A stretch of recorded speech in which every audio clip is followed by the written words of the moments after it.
I have just had a really exciting parcel arrive from the UK, and I thought that we could open it together. It's from my mum. I kind of know what's in here. I have been ordering some things from some vintage sellers on Instagram, and rather than getting them shipped to Australia and spending an extortionate amount on postage and packaging, I've been getting them to send it to my mum. And then I said, Mum, with the annual, I say annual, semi-annual care package that she sends, I was like, please can you just like pop these extra bits in? And bless her, she has literally gone to town on the size of this thing. I mean, gosh, £40 worth of stuff. But yeah, I just thought it'd be really fun to open together because it's full of vintage, which I collect vintage homeware. Particularly KitchenAlia. So there's a couple of things in here that I know what's in there, namely tea, because I only drink well, I say I only drink. I mean, I'm managing to get through some English breakfast, but I'm an Earl Grey girl and I really like decaf Earl Grey, specifically Tesco decaf Earl Grey, because it doesn't have the strings on and just all the fuss. I don't like that. So my mum, and my friend Nikki, actually, they quite often will just put a little box together and send me tea bags. And I ran out the other day and I was a bit panicked. So mum has put together this package. I thought we'd open it together. So I've done the majority of the sellotape opening. So there are some bits in here that I don't know what's in there, as well as like half that I do, but I thought I would show you first. I suspect that maybe mum has put some Colin the Caterpillars in, or Percy Pigs, maybe. I don't know. Or maybe custard creams, because that's another thing that you can't get in Australia. And the reason she sends the tea is because I have been unable to find decaf Earl Grey. So I will show you first. I don't know what this looks like. So, oh, here we go. Oh, I just figured out what the surprise is. That's so exciting. Oh, Mum. Oh, Mum. That's made me miss her a bit. So here's the tea. Essential for living, literally. So there's quite a few boxes in there. I won't bore you with pulling them all out. But that's the tea I drink. It is the cheapest thing. I also have some loose leaf Earl Grey tea from Fortnum & Mason, which is nice when you're doing like a teapot, or like you've got some people round and things like that, like something ceremonious. But this stuff is just like good for all day, every day. So thank you, Tesco. Tesco, please don't ever stop making this. Also, please export just this to Australia. Thank you very much. She's taken out a small mortgage to send me some. I'm going to hide these from the boys. I don't know if you can hear that. I might hide these from my boys. That'd probably be really, really, really mean of me, wouldn't it? But they're not fussy about chocolate. They'll eat any kind of chocolate, whereas I'm like, I don't know. I tried to find some of these. Again, you can get these in Australia, but not all year round. Although I don't know if you can get these all year round in the UK anymore. You have to let me know. But I do know that they cost a small fortune, regardless of where you get them from. So thank you, Mum. It's a bit late for Easter, but that does not matter, because I think these should be a year-round snack. I literally am going to hide them. And I'm kind of glad that they're not Percy Pigs, Mum, because like Arlo likes Percy Pigs. I'm more of a Fizzy Colin the Caterpillar girl. I'll ration them, I think. So exciting. Right, let's get to the stuff that I actually, hang on, let me get all the packets out, make some room. So I've been buying some things off some vintage sellers, and also I have started collecting barrel again. I have promised my husband it won't become a problem like it did back in the UK, where I literally could have opened a canteen or a British restaurant with the amount of barrelware that I had. I sold my entire collection, gave away some bits as well. Some of like the, real collector's pieces where people were desperate for it and I knew them and really liked them and gifted them. Sold a vast swathe of it to a really lovely girl. And I regret it. But I don't regret it. The reason I did it is because we had to really downsize when we moved, like literally the size of a box room. Half the size of a box room is all we had. And I felt really weird about taking it out of the country as well. Like, because it's just such like a British institution, there's a blog post about barrelware on my website, actually. I felt really weird. And also the risk of it breaking. I also didn't bring my Royal Copenhagen dinnerware set that I inherited from my great-grandparents because I did not want to risk it getting lost on the seven seas somewhere. As it was, all of our stuff got delayed because, do you remember like when that ship was blocking the Strait of Hormuz? So it had to all go around the long way. Like, any risk of it like never getting here, I wouldn't have been able to forgive myself for that. So my Royal Copenhagen is still with my mum. But there are some barrel pieces. Even it did retail here in Australia, by the way, just in case you were interested. But obviously it wasn't quite as popular as it was back in England. And I found it really hard to get hold of some pieces, although hilariously, I mean, the majority of this stuff I bought from a vintage seller, and it used to be her collection. But the toast rack, I've had the best luck with toast racks. Friends have found them for me for like dirt cheap, like so cheap. Like the first one I ever had was found at a car boot sale for £8. And this one found by a friend, Steph, here in Australia for like $8. And some people spend like their lives hunting for them. I've had the best luck. But one thing that I have been unable to find that I have wanted was a particular lovely little curvy milk jug. And I'm part of a collectors group on Facebook. And I did ask if there were any Aussies that had one going, and they didn't. But there was a really nice lady in the UK who agreed to send it to my mum, because I thought, you know what? I'm not going to not have these things because the shipping would just be so expensive. I'll just send these things to my mum and they can wait until she sends me tea. So I'm so glad it got here in one piece, actually, because that would have been devastating. So cute, Diddy. I've got like is it up there? I don't know where the jug is, actually. Oh, it's in the kitchen. I've got some larger jugs. This one isn't. Where is it?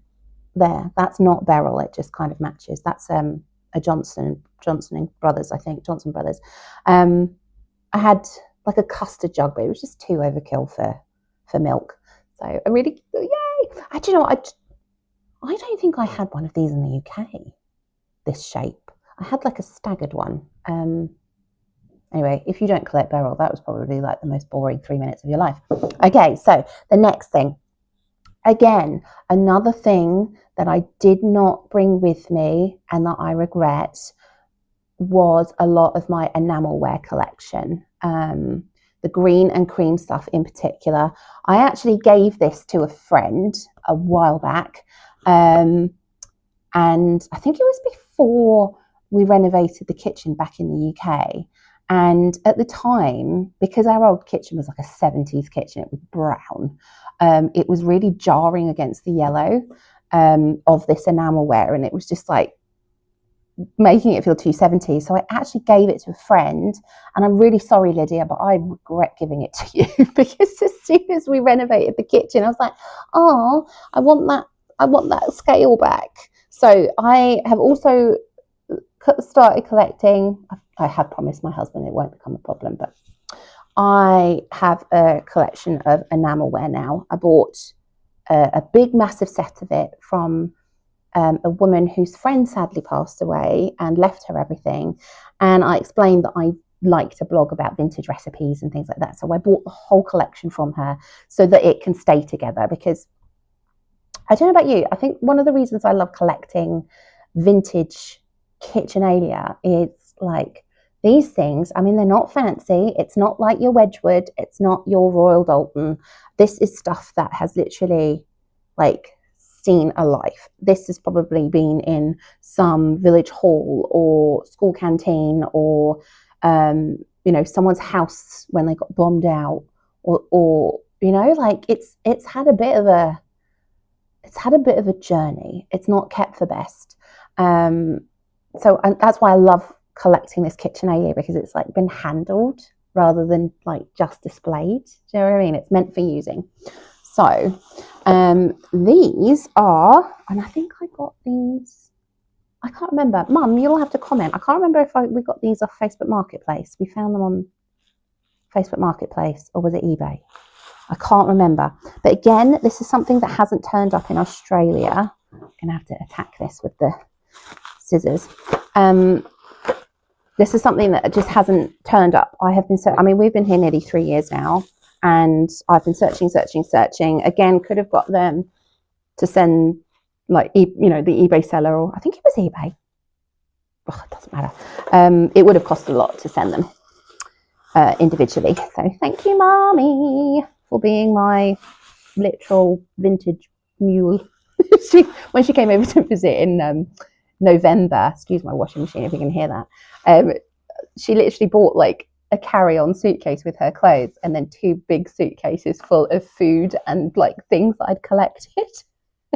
She literally just like moved a lot of stuff here for us. So these are the scales. So yes, Lydia, massive regrets in giving these to you, I'm afraid. Sorry, darling. But they are so cute. I'm really happy about these. They're actually really practical. I've got some digital scales, and I don't know, these are nice because you can display them. So I've had these before, so you might see some pictures on my blog actually of the old school ones that I used to have, that now reside in Derbyshire somewhere. But anyway, regardless, we now have some that reside in Victoria and Australia. So, and they go really nicely with the rest of the enamelware that I have. And then the last thing, this, I saw a vintage seller that I follow called The Forgotten Trug. I'll try and remember. Oh, what's that? Oh, Mum, I just remembered something else that I asked her. Well done for remembering, because I forgot. Thank you.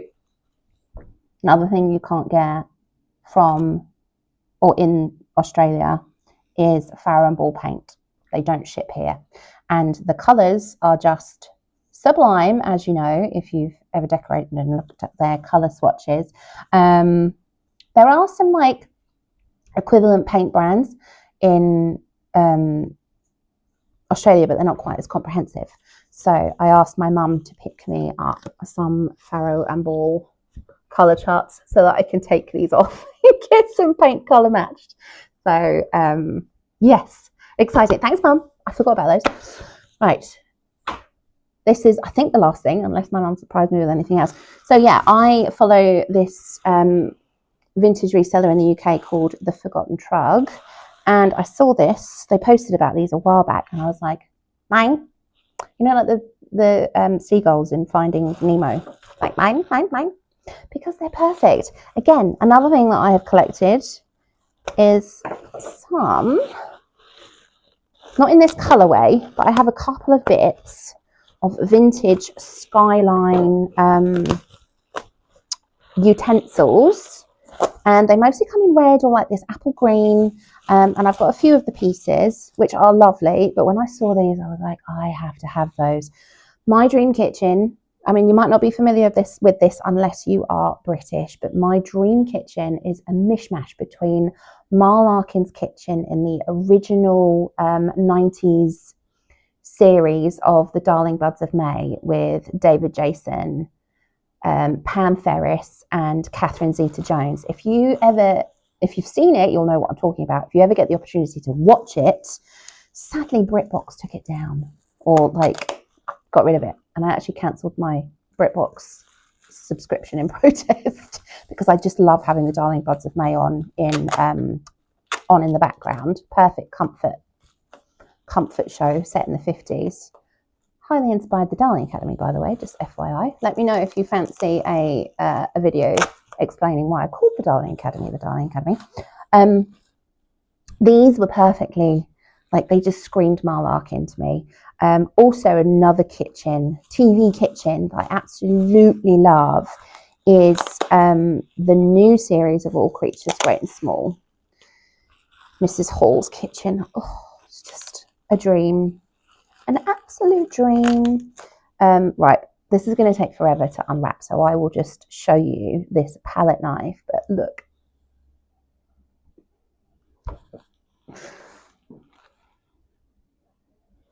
Is that not perfection? So these were probably, I don't know whether they're 50s or 60s, may even be into the 70s, I don't know. Most likely 50s or 60s, but they are in almost perfect condition. I have found some in like antique centres and like charity shops, particularly like red ones, where obviously they have been used and used and used over the years, which I don't mind. I actually love that. But there's been a lot of cracking and flaking of the paintwork. But these are ridiculously beautiful. So we've got a spoon, and look at this little notch. Isn't that interesting? Like, I mean, I don't even know what that would be used for. I'm assuming that you could probably skim fat off with that somehow as well. If I'm not beryl obsessed enough, I've just noticed my ring. This is actually a aquamarine, which is in the beryl family. If you ever want to buy me anything in a particular colour, it's obvious what one to go for. So we've got a spatula. No. I had this in a video that I filmed with Mum years ago where we couldn't remember the name for a cafetiere. Palette knife. Palette knife. There we go. Well done. Well done me. A spoon, slotted spoon. We've got a toasting fork or a meat fork. This is honestly one of the most complete sets I think I've ever seen. And it was such, I mean, you know, I don't want to be cheeky, but it was such a bargain. Thank you so much, the Forgotten Trug. So a toasting fork or a fork, a fish slice or turner, spatula, whatever. That's so cute. Look at the condition of them. Aren't they amazing? And then the last bit we've got is a ladle. Honestly, I'm so excited. Sorry, my battery literally is about to die. So honestly, I'm so excited. I'm so excited to use these. These will be used. I don't just collect and display. I actually use. So let's do it this way. Like a beautiful bouquet of berry coloured skyline thingies. So, I mean, like, I don't know what's more exciting than this. I really don't. Oh, that was the bubble wrap, not me.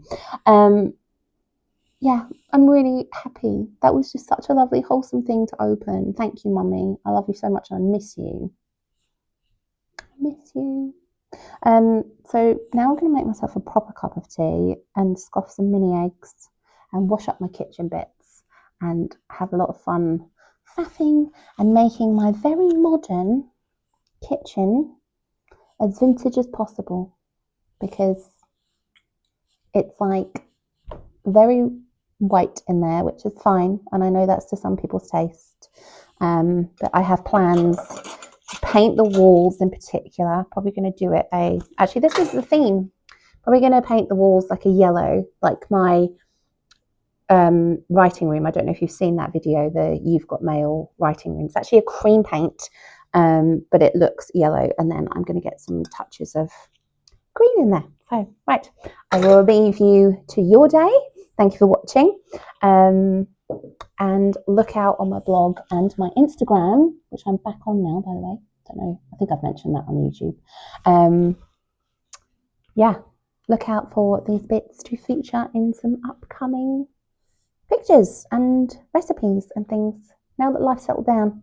I've done a bit of filming lately with some for some documentaries and current affairs shows, and it's been a bit insane, hence being a bit quiet on here and on the blog. But fingers crossed we'll get back into a bit of a routine.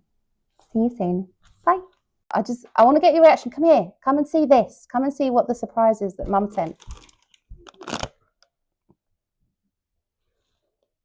Amazing.